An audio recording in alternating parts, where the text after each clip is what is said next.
8 April 2026, itu adalah tanggal hari ulang tahun ke-21 Zaccharie Risache, pick nomor 1 di NBA Draft 2024. Tapi bukannya mendapatkan segala yang menyenangkan, dia malah diberi kejutan yang gak pernah dia sangka sepanjang hidupnya. Pada hari yang sama, timnya Atlanta Hawks dijadwalkan untuk bertanding melawan Cleveland Cavaliers. Tapi sang pelatih Quinn Snyder memutuskan untuk sama sekali nggak memainkan Risache. Risache pun sepenuhnya sehat memasuki game ini. Jadi ini adalah pertama kalinya dia tidak diberi kesempatan bermain 1 menit pun karena keputusan pelatih. Alasannya, Snyder ingin mencoba beberapa kombinasi line up yang cocok untuk playoff. Tapi bukannya Risache adalah pick nomor 1 yang seharusnya terus berkembang jadi pemain bintang seperti Wemby dan Cooper Flag yang angkatan draft dan usianya lebih muda darinya. Kenapa dia sudah dikeluarkan dari rotasi Hawks dan jadi cadangan mati? Apalagi ini baru musim keduanya di NBA. Secara performa, Risache memang tidak memenuhi ekspektasi dan jauh berbeda dengan pick nomor 1 di era sekarang. Tapi di balik hal itu, masih ada lebih banyak faktor krusial yang membuat perkembangan Risache terlihat sangat mengecewakan. Dan semuanya akan gue bahas di video ini. Gue juga punya argumen kalau Risache ini adalah pick nomor 1 terburuk gak cuma di era sekarang, tapi juga dalam sejarah NBA. Jauh lebih parah dibanding para bust terkenal seperti Anthony Bennett dan Kwame Brown. Untuk memahami situasi karir Risache, kita perlu kembali ke NBA Draft 2 tahun lalu, di mana perjalanan berat Risache resmi dimulai. NBA Draft 2024 merupakan salah satu angkatan draft yang paling sering diperbincangkan dalam beberapa tahun terakhir.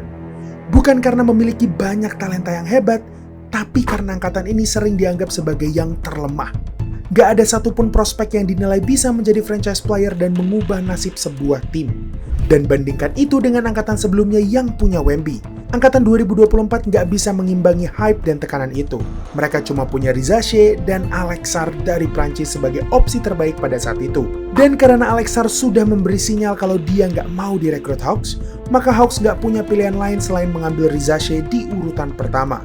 Tapi ada satu hal yang jelas menjadi tanda kalau Risache akan menjadi pick nomor 1 yang kontroversial. Saat itu, Risache hanya diprediksi untuk menjadi seorang role player yang spesialisasinya di bagian 3 dan D. Di era sekarang, 3 dan D memang adalah tipe pemain yang sangat berharga dan diincar semua tim. Tapi sebagai pick nomor 1, seharusnya potensinya nggak cuma dinilai sebagai role player, tapi sebagai pemain bintang bahkan sampai penyelamat untuk timnya. Tapi sepertinya saat itu Hawks nggak butuh penyelamat. Karena di atas kertas squad mereka sudah bertabur pemain bintang dan role player yang sangat solid. Sehingga sebenarnya Risache bukanlah prioritas utama mereka. Dan mereka juga aslinya beruntung bisa dapat pick nomor 1 sebagai tim peringkat 10 di wilayah timur. Risache akhirnya mencatat rata-rata 12,6 poin, 3,6 rebound, dan 1,2 assist per game pada musim pertamanya. Performanya tidak mencolok atau gimana-gimana. Risache nggak terlihat seperti pemain yang fantastis, hanya sekedar role player yang solid. Memasuki musim ini, Risache seharusnya makin berkembang jadi pemain 3 dan D yang lebih hebat. Tapi sedikit yang Risache tahu, apa yang terjadi dengan Hawks pada musim ini memiliki kemungkinan yang besar untuk membuat karir mudanya di NBA berada di ambang kehancuran. Memasuki musim ini, Hawks mencoba untuk menggabungkan kekuatan Trae Young dan Kristaps Porzingis sebagai 2 pemain utama mereka. Tapi ternyata eksperimen itu gagal total karena Porzingis selalu absen. Dan sekaligus di momen ini, Hawks juga menyadari bahwa mereka tidak akan bisa jadi juara dengan Trae Young. Mereka sudah berkali-kali mencari pemain yang solid untuk bermain di samping Trae, tapi tidak ada yang berhasil. Sehingga Hawks akhirnya memutuskan untuk melepas 2 pemain itu. Ini seharusnya bisa jadi peluang yang besar bagi Risache kan? Dengan Trae dan Porzingis yang keluar, dia bisa diberi peran yang lebih leluasa untuk mengasah talentanya hingga jadi pemain yang semakin matang. Tapi realita yang ada tidak berjalan sesuai harapan. Dengan men-trade Trae dan Porzingis, bukan berarti Hawks ingin merombak seluruh roster mereka. Mereka masih berharap untuk bermain di playoff. Dan karena transformasi Jalen Johnson sebagai seorang bintang pada musim ini sangat memuaskan dan melebihi ekspektasi banyak orang, Hawks pada dasarnya cuma mengganti Trae dengan Johnson sebagai pemain utama mereka. Johnson adalah seorang forward, sama seperti Risache. Artinya, kesempatan Risache untuk memaksimalkan potensinya justru jadi semakin berkurang karena Hawks tetap mengincar posisi di playoff.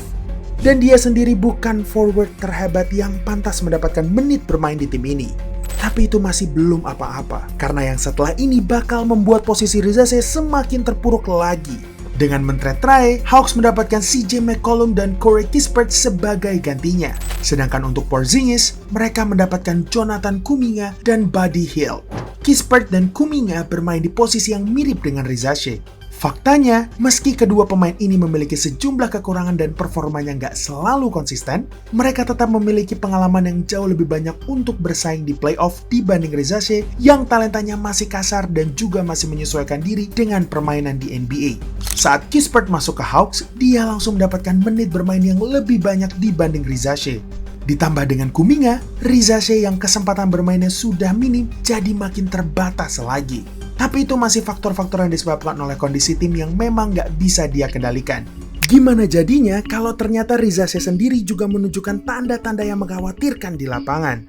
Kalau kalian lihat capaian Rizache pada awal musim ini, angka-angka ini masih terlihat serupa dengan musim sebelumnya.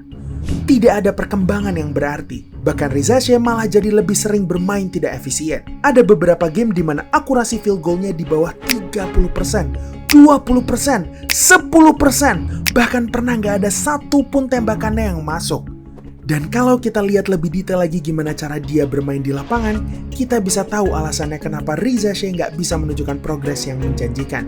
Di sisi offense, Rizache pada dasarnya nggak bisa mencetak skor kalau tidak ada seseorang yang membantunya. Sekitar 85% dari semua tembakannya sejauh ini berasal dari assist rekan setimnya. Selain itu, kemampuan dribble Rizache juga dinilai buruk. Dan ini sudah menjadi salah satu kelemahannya sebelum masuk NBA Draft. Dengan kata lain, Rizache nggak bisa membawa bola sendiri dan kurang hebat untuk membongkar strategi defense lawan. Sebagai pemain tipe 3 dan D, ini memang merupakan hal yang wajar. Karena peran mereka secara teori lebih dominan untuk bermain off-ball. Tapi masalahnya, Rizache sekarang tidak sehebat itu dalam perannya. Performa 3-pointnya masih sangat berantakan dan dalam beberapa game, dia bisa tampil sempurna. Tapi di balik semua itu, terdapat jauh lebih banyak game di mana akurasi 3-point Rizache di bawah 35%. Bahkan dalam 3-4 game beruntun, dia bisa nggak mencetak 3-point sama sekali.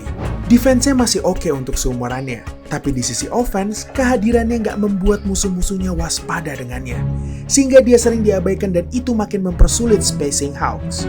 Selain itu, Rizache juga terlihat belum berani untuk adu fisik dan bermain keras dengan musuh-musuhnya.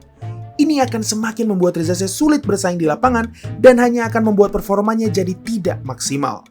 Dan tentu saja, dengan segala permasalahan dalam permainan Rizache ini, performa Hawks jadi makin menurun saat dia bermain di lapangan. Dan mereka terlihat jauh lebih hebat kalau Rizache duduk di bangku cadangan. Jajaran pelatih Hawks telah menyadari tren yang mengkhawatirkan ini. Dan demi kesuksesan tim, mereka akhirnya memilih untuk mengurangi menit bermain Rizache. Rizache tentu saja merasa frustasi dengan keputusan itu. Bahkan di cuplikan ini, kita bisa melihat betapa kesalnya Rizache saat mereka menariknya keluar dari lapangan. Tapi itu masih permulaan saja. Karena setelah trade deadline musim ini berakhir, Rizache baru menerima pukulan yang sesungguhnya. Hawks akhirnya mengeluarkan namanya dari starting lineup dan posisinya diganti oleh CJ McCollum. Bayangin aja, seorang pick nomor 1 dipindah ke skuad cadangan bukan karena timnya kedatangan pemain superstar, tapi karena seorang role player berusia 34 tahun lebih dipercaya dibanding dirinya. Realitanya, McCollum memiliki skill ball handling yang jauh lebih bagus dibanding Rizache. Hawks sangat membutuhkan agar semua tekanan dari defense musuh tidak mengarah ke Jalen Johnson saja. Dan Rizache yang masih sangat kesulitan untuk mengontrol bola, jelas masih belum bisa melakukan itu sepanjang pertandingan. Lantas bakal jadi seperti apa nasib karir Rizache di NBA ke depannya? Kalau menurut gua, masa depan Rizache di NBA masih belum pasti. Apalagi kalau bersama Hawks. Tim ini sekarang punya banyak pemain wing yang berkualitas. Dan Rizache bisa dibilang adalah pemain yang paling gak atletis, paling gak versatile, dan paling kasar di antara mereka semua. Di playoff nanti pun sepertinya Rizache tidak akan masuk ke rotasi utama. Kalaupun dia dapat kesempatan bermain, mungkin itu di menit-menit terakhir di mana jarak skornya sudah sangat jauh. Apakah Rizache bakal jadi pick nomor 1 terburuk dalam sejarah NBA? Bisa jadi. Para pick nomor 1 yang jadi bust seperti Anthony Bennett dan Kwame Brown memang masih diyakini sebagai yang terburuk. Tapi setidaknya mereka memang sudah tampil mengecewakan sejak musim pertama mereka di NBA. Sedangkan Rizache, sebetulnya dia menjalani musim pertama di NBA yang menjanjikan. Rataan poinnya berhasil menyentuh double digit, dia menduduki peringkat kedua sebagai finalis Rookie of the Year. Dan namanya masuk ke dalam jajaran All Rookie First Team. Tapi pada musim berikutnya, performanya langsung menurun dan sangat mengecewakan. Bahkan ketika Hawks sepenuhnya sehat, dia tidak diberikan menit bermain sama sekali. Sedangkan pemain-pemain seperti Gabe Vincent dan Corey Kispert jauh lebih dipercaya darinya. Hawks memilih Risache agar dia bisa dimanfaatkan sebagai role player yang produktif dan konsisten. Tapi sampai sekarang dia masih belum bisa memenuhi hal tersebut. Kemampuannya dinilai terlalu standar dan biasa saja untuk menutupi segala kelemahannya. Atau mungkin sebenarnya Hawks bukanlah tempat yang sesuai untuknya. Mereka sudah merusak kepercayaan dirinya dengan mengeluarkan dari starting lineup sampai tidak dimasukkan ke lapangan sama sekali. Mungkin kalau bersama tim lain yang sedang dalam proses rebuilding, Risache dapat lebih berfokus untuk belajar dan berkembang jadi pemain yang diharapkan. Tapi gimana kalau menurut kalian? Apakah Risache masih bisa bangkit lagi dan tidak disebut sebagai pick nomor 1 terburuk dalam sejarah NBA? Itulah episode kali ini. Udah nggak zaman lagi bikin jersey berminggu-minggu. Di Easy Sportswear 4 hari jadi. Free design, bisa custom satuan. Harganya mulai dari 100 ribuan aja. Gas pantengin all shopnya ya. Jangan lupa like dan subscribe agar channel ini bisa berkembang dan menghasilkan video menarik lainnya. Thanks for watching. I'll see you in the next video.